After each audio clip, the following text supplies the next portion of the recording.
guys, nagbabalik ang ating cook shake kwakalik kamaklay. Kapungkang alamay. Okay, so ngayon guys, magluluto tayo ng adobo puti. Walang sauce. May sauce siya pero puti. Ha! Basta yun. Ang daming ano sinasabi niya. Bago natin siya igisa, alin muna natin siya sa mainit. Papalabasin natin natural oil.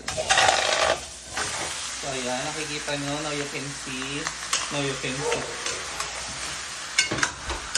Guys, papatuyuin natin to. Papalabasin natin yung natural oil sa kanyang laman. Ngayon, pagkatapos natin haluin guys, takpan natin para tumulob yung yung init sa katawan niya. Medyo napakulo na natin siya guys. Naglabas na yung mga mantika niya. Ngayon, isi-set aside natin to after nito mag-brown. Paminta para magkulay. Ito guys. Para lumasa.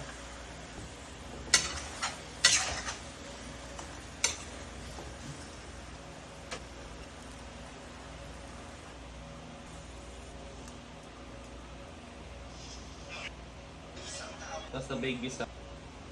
So next natin patatas. Mag-transparent. Transparent. Sasabi mo. May luto na yung patatas guys. Papakita ko sa inyo paano nalalaman yung luto na.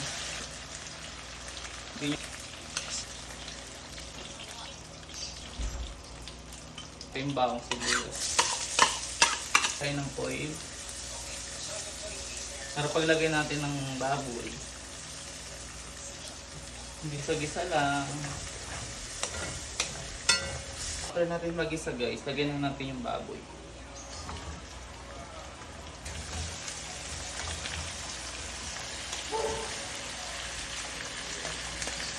Ngayon pwede na tayo maglagay ng tubig. At kalahating baso. Tiyan, pork cube. Malik sarap. Natin takpan. Ito natin siya guys, lagyan ng laurel. Pampabango.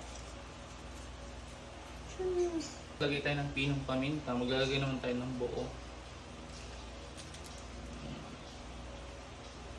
Lalagay din tayo ng asukal. Siyempre, konti lang guys.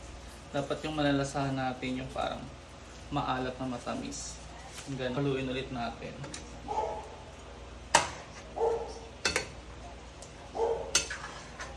Oh, grabe oh.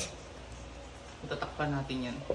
Guys, after 45 years na pakulo, ayan, lalagay na natin yung patatas. Yung pugo.